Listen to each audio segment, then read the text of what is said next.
आप जैसा डिसाइड करते हैं नालायक निर्लज्ज आदमी यहाँ खड़ा होकर डिबेट कर सकते हैं। हम नालायक निर्लज्ज मैं भी कह सकता हूँ, बिल्कुल मैं भी कह रहा हूँ, बात कहीं मैं भी कह रहा हूँ, आप तो हैसियत नहीं रखते। प्लीज जो संभाजी महाराज की जिसने जबान खींच ली उसको खड़े होकर उस औरंगजेब को खड़े होकर यहाँ पे मैं नालायक बोलूंगा आपको, 10 बार मैं आपको नालायक बोलता हूँ। बयान अगर वो इतने ही सही थे तो अपनी बात पे अडिग क्यों नहीं रहे? उन्होंने अपना बयान वापस क्यों लिया? जी औरंगजेब सही भी था, गलत भी था, वो राजा था, वो डेमोक्रेटिक राजा नहीं था, लेकिन वो इस देश का अभी मजा आएगा ना। इस देश का बिल्कुल रहे, जजिया लगाया, बिल्कुल रहनी चाहिए। लोगों के सर कटवाए, सुन लीजिए, दीवार में चुना, आप सुन लीजिए, आरे से काटा। राजा सही हो सकता है, बिल्कुल राजा गलत हो सकता है।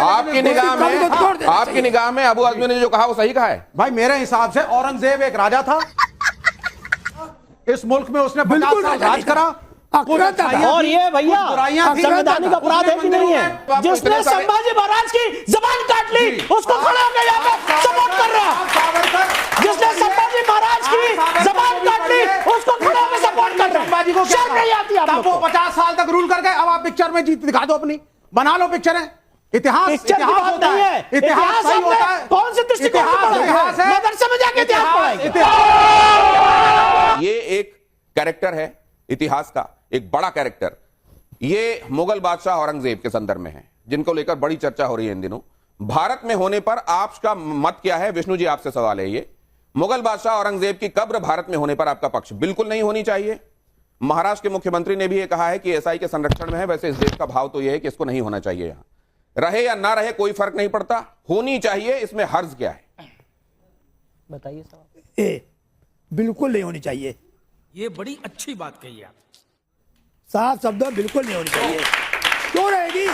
क्यों रहेगी? इस देश का बिल्कुल रहे, जजिया लगाया, बिल्कुल रहनी चाहिए। लोगों के सर कटवाए, सुन लीजिए, दीवार में चुना, आरे से काटा। राजा सही हो सकता है, बिल्कुल राजा गलत हो सकता है। आपकी निगाह में अबू आजमी ने जो कहा वो सही कहा है? भाई मेरे हिसाब से औरंगजेब एक राजा था, इस मुल्क में उसने 50 साल राज करा, और ये भैया संवैधानिक अपराध है कि नहीं है?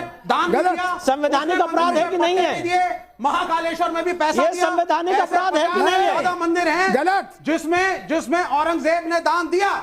तो जवाब नहीं, जब आप जिसने संभाजी महाराज की जबान काट ली उसको खड़ा होकर यहाँ पे सपोर्ट कर रहा, जिसने संभाजी महाराज की जबान काट ली उसको खड़ा होकर सपोर्ट कर रहा। संभाजी को शर्म नहीं आती आपको? वो 50 साल तक रूल कर गए, अब आप पिक्चर में जीत दिखा दो अपनी, बना लो पिक्चरें।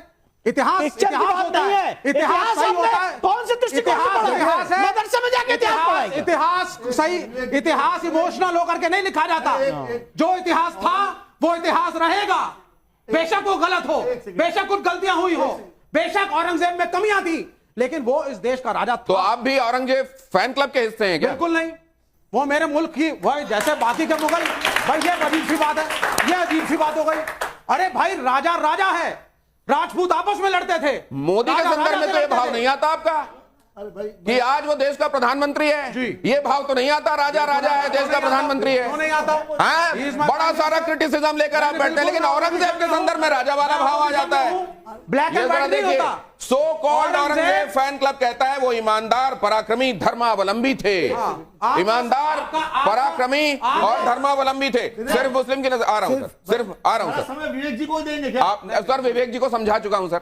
अब विवेक जी आपसे करबद्ध प्रार्थना है, ये इल्जाम मुझ पे लग रहा है, अब आप थोड़ा शांत रहिए। आप 5 मिनट अपनी तरफ से कुछ नहीं बोलेंगे, इल्तजा है। हाँ, कुछ बोलना है तो नोट कर लीजिएगा, आगे बोलिएगा। उसके बाद एक मिनट सिर्फ मुस्लिम की नजर और कहना चाहता हूं, सिर्फ मुस्लिम की नजर और कहना चाहता हूं। अभी यहाँ पे प्रेम शुक्ला जी ने कहा कि हम लोग जो हैं वो प्रेम कुमार जी ने कहा कि एक हम लोग यहाँ पे जो बैठे हैं वो इन मुद्दों की वजह से बैठे हैं। तो ये चारों पे जो आज खड़े हैं यहाँ पे, ये भी इन्हीं मुद्दों की वजह से खड़े हैं। दूसरी बात उन्होंने क्या कही कि जैन मंदिर तोड़े जाते हैं, तब आप कहा थे। मैं इनसे पूछना चाहता हूं, मेरे से नहीं, एक मिनट, मैं आपसे कहता, मैं आपको न्योता दे रहा हूं। कुतुब मीनार में लिखा हुआ है बाहर 27 जैन मंदिर और हिंदू मंदिर को तोड़ के उसके मलबे से कुव्वतुल इस्लाम मस्जिद बनाई गई। आइए आपको फ्री लीगल एड दूंगा, उसमें पार्टी बनी है और खिलाफ होइए कुतुब मीनार के। आपको जैनों का इतना ज्यादा दर्द है तो आइए जैन समाज के साथ आइए और जैन समाज का दर्द देखिए। जब कर्नाटक में जैन मुनि को मार दिया गया था तब कहां थे आप?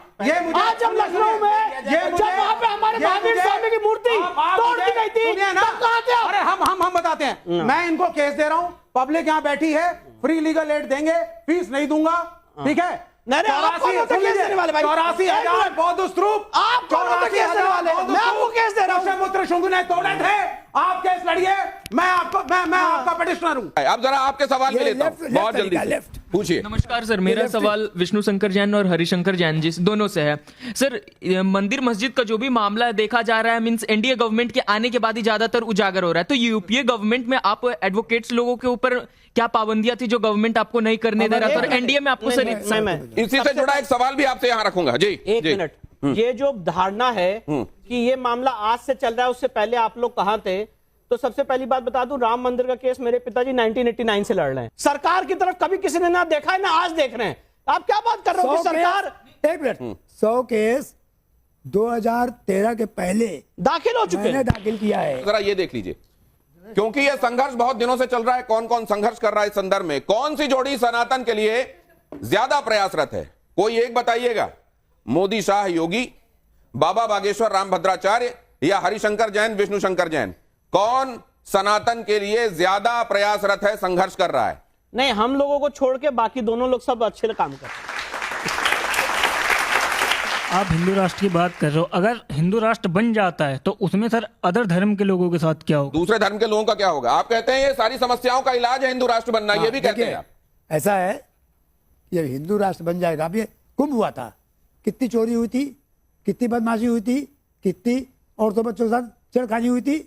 जो हिंदू राष्ट्र बन जाएगा, धर्म का शासन होगा, तो पहली बात। कुंभ से जुड़ा हुआ एक सवाल डालिएगा यहाँ पर। पहली बात। दूसरी बात, जो पाकिस्तान में हिंदुओं के साथ हुआ है, एग्जाम्पल सामने है, तो वो यहाँ पर होगा, इसमें दिक्कत क्या है? सर लेकिन सर कुंभ के दौरान ही माइनॉरिटी के साथ वो यहाँ भी होगा। बिल्कुल होगा। तो एक सेकंड, बिल्कुल होगा। इससे जुड़ा हुआ सवाल है, ये जैन समाज माइनॉरिटी है कि नहीं है? भारत की किसने कहा आपको? बिल्कुल माइनॉरिटी नहीं है। लिस्ट में जैन समाज अभी नाम क्या है? ये कांग्रेसी पॉलिटिक्स थी, ये कांग्रेसी पॉलिटिक्स थी। 2013 में जैन समाज को माइनॉरिटी घोषित किया गया। आप मुझे बताइए, जैन समाज 2013 से पहले माइनॉरिटी कहा था? कुंभ को लेकर बात हुई है, कुंभ वाला सवाल डालिए। 2013 से पहले बाबा बागेश्वर ने जो कहा, अखिलेश यादव ने जो कहा, सवाल डालिए। बिल्कुल बिल्कुल विरोध किया, बिल्कुल विरोध। अरे आप यहाँ पे टीवी में बैठ के ज्ञान दे रहे हो, आपने यहाँ पे इस डायस के अलावा कुछ काम नहीं किया। आप हमको मत ज्ञान दीजिए कि हमें क्या करना है। सुनिए, कोई अलग नहीं है। जैन समाज और हिंदू समाज एक है, अलग नहीं है। जो माइनॉरिटी की तरफ से आपका सवाल ये है, जरा ये देखिए, जैन समाज और हिंदू समाज एक है, कुंभ में क्या अलग नहीं हुआ? है। हिंदू राष्ट्र की बात हो रही किनसे मिले? थी, शांति शांति शांति शांति। ये जरा देखिए, महाकुंभ भगदड़ में मौत के बाद कौन सा हैरान करने वाला बयान है? मरने वाले को मोक्ष मिल गया, इस्तीफा दें योगी, या सरकार ने सिर्फ प्रचार किया? सबसे हैरान करने वाला बयान सरकार ने सिर्फ प्रचार किया, ये सबसे हैरान करने वाला बयान है। सबसे हैरान करने वाला बयान था। मतलब बाबा बागेश्वर के बयान से आपको हैरानी नहीं हुई? और आपकी क्या हिम्मत है, क्या हिम्मत नहीं है? सुनिए, आपकी क्या हिम्मत है, क्या हिम्मत नहीं है? अरे आप करो ना, अरे आप करो। हम तो करते हैं, नहीं तो आप भी करेंगे, हमें जो सही लगेगा वो बोलेंगे। आपके हिसाब से बोलेंगे क्या भाई? अरे आपके हिसाब से बोलेंगे क्या भाई? आपके हिसाब से नहीं बोलेंगे। ऐसा कर दिया शुरू से कि अब आप इधर कुछ पूछेंगे, वो उनका वॉल्यूम ऊपर जाएगा। मैं चाहता हूं आप थोड़ी देर शांत रहें। आपके हिसाब से नहीं बोलेंगे, और जितना आप चारों चिल्ला सकते हो उतना मिलकर अकेले मैं भी चिल्ला सकता हूं। अच्छी बात है, मैं तो समझ गया। कोई दिक्कत नहीं है। विष्णु जी, आप चिल्लाओ सब। नहीं विष्णु जी, इस वाले सवाल का जो आपने जवाब दिया, एक सेकंड शांति चाहता हूं। आप लोग के मन से जवाब नहीं दिया जाएगा। जो मैं बिलीव करता हूं वही बोलूंगा। पर शंकराचार्य से जो बिलीव करता हूं वही बोलूंगा। आपसे मैं डिबेट करने नहीं आया। नहीं नहीं नहीं, आपसे डिबेट नहीं करने आया हूं। एक मिनट, नहीं, शंकराचार्य आप औरंगजेब से एग्री करते हैं? बिल्कुल नहीं। तो मैं आपसे डिबेट ही नहीं करना चाहता। नहीं, मैं आपसे, जो आदमी औरंगजेब का समर्थन है उसको एक खड़े रहने की हैसियत नहीं होनी चाहिए। जिसने संभाजी महाराज की जबान काट दी, आप जैसा जिसे हम कहते हैं नालायक निर्लज्ज आदमी यहाँ खड़े होकर हमसे डिबेट नहीं कर सकते। हम नालायक निर्लज्ज तो मैं भी कह सकता हूँ। बिल्कुल कम्युनल मैं भी कह रहा हूँ, तो आप कहिए, मैं भी कह रहा हूँ। उसे आपकी तो हैसियत नहीं है खड़े रहने। प्लीज प्लीज मर्यादा। जो संभाजी महाराज की जिसने जबान खींच ली, उसको खड़े होकर, उस औरंगजेब को खड़े होकर यहाँ पे सपोर्ट करते हैं। आप पहले बताइए। विवेक जी एक सेकंड, मैंने आपसे पहले भी कहा था थोड़ी देर आप शांत नहीं रह रहे हैं। मैं क्या शांत रह बकवास करो? क्या आपने पहले कहा 5 मिनट बकवास जैसी चीजें लाएंगे फिर तो रोक पाऊंगा मैं? अरे यार नालायक नहीं होता है। मैंने उनको बोला, आपने भी बोल दिया, आपने भी बोल दिया। आप ऐसे आगे बढ़ाना चाहते हैं, आप ऐसे आगे बढ़ाना चाहते हैं, आप प्लीज प्लीज प्लीज किसी को महाराज की जबान खींच ली। अगले अगले आपका नहीं सवाल कोई पर। सर प्लीज नहीं, सर, तुम थोड़ा सर, डिसाइड सर, करो सर, कौन क्या बोलेगा। शांत हो आपने जाइए। जिसके साथ नहीं, सपोर्ट किया It's a free country. ये एकदम गलत है। यार, free बहुत country. सारे आप लोग मेरे हैं। सवाल नहीं, नहीं नहीं, पूछ सर अब ये जरा हम देखना चाहते हैं कि तर्क की बातों पर अगर अदालत में चीजें रखी जाती हैं, तर्कों के आधार पर तर्कों के महारथियों को कौन प्रभावित करता है, जरा ये भी देखें। लेकिन उससे पहले इस तस्वीर को देखकर आपके मन में क्या आता है विष्णु जी? एक फेल्ड बैरिस्टर। इनमें से कौन ज्यादा तार्किक बातें करता है, असदुद्दीन ओवैसी, अरशद मदनी या बदरुद्दीन अजमल? सर आप तीनों में कोई नहीं, कोई नहीं, कोई नहीं, कोई नहीं, तीनों का कोई नहीं, नो कोई नहीं। तस्वीर को देखकर आपके मन में क्या आता है विष्णु जी? श्री हनुमान जी महाराज के भक्त। रमजान के दौरान कश्मीर में फैशन शो विवाद पर आपकी राय? नहीं होना चाहिए, होना चाहिए, इसमें हर्ज क्या है? बी होना चाहिए, अर्ज क्या है? ऐसा क्यों लग रहा है आप? क्यों नहीं हो? क्यों नहीं शो होगा? उनका रमजान चले तो फैसल शो नहीं होगा? ये कौन सी बात हुई? ये कौन सी बात हुई? ये कौन सी बात हुई? तो आप ये कह रहे हैं कि अगर नहीं होना तो कभी ना हो, लेकिन अगर होना है तो उसमें किसी महीने का जिक्र करके क्यों रोका जा रहा है? आप ये कह रहे हैं? यस, आप रमजान मतलब तो किस तो फिर योगी को सुन लीजिए, योगी क्या कह रहे हैं जरा सुन लीजिए, जरा योगी प्ले कीजिए। वीडियो कॉन्फ्रेंसिंग होने लग गई, मैंने पूछा भी क्या तैयारी है, कहा साहब हम लोग प्रयास करेंगे कि 11 बजे तक होली संपन्न कर दी जाए। हमने कहा साल में एक बार होली पड़ेगी और 11 बजे संपन्न हो जाएगी। साल में 52 बार जुमा पड़ता है तो 2 घंटे का कार्यकाल उसी का आगे बढ़ जाएगा। तो धार्मिक भावनाओं का ख्याल रखने वाली बात है, वो रमजान वाली बात हो रही थी, यहां पर भी एक बात हो रही है। अब आप नहीं, कैसे देखते हैं इसको? रमजान का ये मतलब नहीं होता कि पूरे पब्लिक को उसमें लाद दिया जाए। होली से उसे तुलना मत कीजिए। अगर फेस्टिवल हो रहा है फैशन का तो रमजान से क्या मतलब है? रमजान से क्या मतलब है? यूसुफ अंसारी जी, इस पर आपकी टिप्पणी, ये ऑब्जर्वेशन और आपकी टिप्पणी किस पर टिप्पणी? रमजान पर ये फैशन शो हर्ज क्या है, होने देना चाहिए, होली को उससे तुलना नहीं करना चाहिए। ये पूरा देश समाज के बहुत ज्यादा लोग मिलकर खेलते हैं। देखिए दोनों अलग मसले हैं। रमजान मुसलमानों के लिए एक महीने का त्यौहार है, उसमें संयम बरतने जो रमजान का जो हुक्म कुरान में है वो है कि भाई रोजे तुम पे फर्ज किए गए। जैसे तुमसे पहले कोई नया काम मुसलमान नहीं कर रहे, मुसलमानों से पहले भी रोजे रखे थे। उनका अरबी में सियोम उसका आया है, कुतिबा अलैकुम अस्सियाम कि तुम पे फर्ज किया। उसे मिलिट्री ट्रेनिंग कहते हैं, मतलब संयम रखने की बात कही गई है और ये है कि भाई आप संयम रखें। इस्लाम इंसानों पर कोई ऐसी नाजायज चीज नहीं थोपता है कि साहब किसी एक मजहब की वजह से बाकी चीजें ना होनी चाहिए, ऐसा बिल्कुल नहीं। चलिए इसमें कम से कम एक जगह आप लोग ये लगा कि एक साथ हैं। हाँ बहुत जल्दी से दिनेश, विवेक जी आपसे सवाल है, आप संविधान की बात करते हैं तो जितने भी मस्जिदों पर जांच हो रही है सब संविधान के हिसाब से हो रही है, कोर्ट की निगरानी में हो रही है, या तो आप हिंदुओं के विरोध में हमेशा बोलते दिखते हैं हमें, इसका क्या कारण है? इसलिए क्योंकि मैं इस देश में दंगे नहीं चाहता।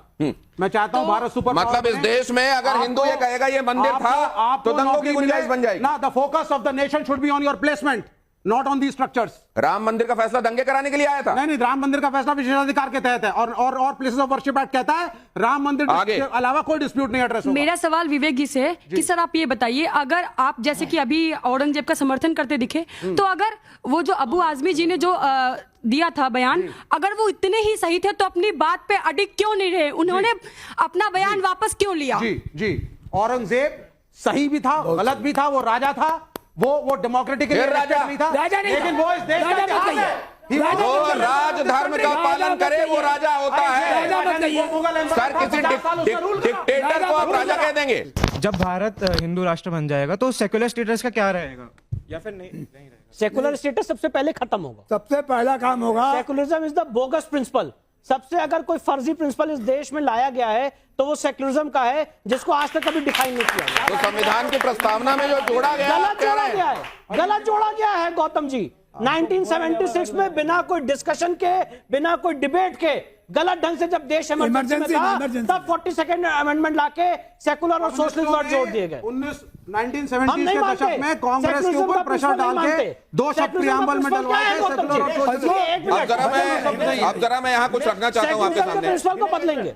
अभी विष्णु जी ने कहा था सुप्रीम कोर्ट सर्वोपरि है। सुप्रीम कोर्ट कह रहा है कि secularism is the basic structure of the constitution, इसको चेंज नहीं किया जा सकता। इस कॉन्स्टिट्यूशन का, सेकुलरिज्म को मानते हैं। इस कॉन्स्टिट्यूशन का, एक मिनट, इस कॉन्स्टिट्यूशन का जब जनता चाहेगी, शर्म आनी चाहिए। एक मिनट, शर्म आपको आनी चाहिए, शर्म आपको आनी चाहिए जिसको कुछ पता नहीं है। शर्म तो जो लोग देखिए, अब इसीलिए जब मैं बोलूंगा ना तो फिर दिक्कत हो जाएगी। फिर आप उधर जा रहे हैं। शर्म आनी चाहिए।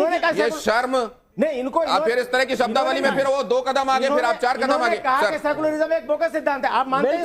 मैं कह रहा हूँ सेकुलरिज्म के साथ आप हैं आप जाओ ना, या नहीं है या विरोधाभास आपको है? बहुत कानून पता है, तो आप जाके एफआईआर कर दो। आगे चलिए, आप जरा मैं यहाँ पर आप सर आ जाइए, आपको एक बार आप जरा आ जाइए, आप जाके आप यहाँ एफआईआर पर कर खड़े हो दो। जाइए, आपको बहुत मैं आपके सामने कुछ प्ले करने वाला मैं ये बोल रहा हूँ इसको देखिए। बोगस प्रिंसिपल है, आप एफआईआर कर दो मेरे पे। विष्णु जी एक सेकंड आप भी आइए। नहीं बजा तो मैं क्या करूं? विष्णु जी भैया इनके लिए ताली बजा विष्णु जी मुझसे विष्णु जी मुझसे मैं क्या करूं? विष्णु जी जब आप देश की आत्मा के खिलाफ बात कर रहे हो तो लोगों की ताली नहीं बज रही है। शर्म आपको आनी चाहिए, जो यहाँ पे देश की मर्यादा के खिलाफ, आत्मा के खिलाफ बात कर रहे हो। शर्म आपको आनी चाहिए, शर्म आपको आनी चाहिए। ये जब आप जैसे लोगों को यहाँ खड़े नहीं रहना चाहिए। विष्णु जी ये जब आप देखते जैसे लोगों को यहाँ खड़े नहीं रहना विष्णु जी जब आप ये आप देखते हैं, जैसे लोगों को यहाँ खड़े नहीं रहना चाहिए। शर्म आपको आ रही है, शर्म आपको आनी चाहिए। आपने देश की आत्मा के खिलाफ बात करते हैं, मुझे शर्म आती है, मुझे शर्म आती है। शांति संविधान को ताक कर दिया आप। भगवान कसम क्या प्रोग्राम दिखा दिया तूने।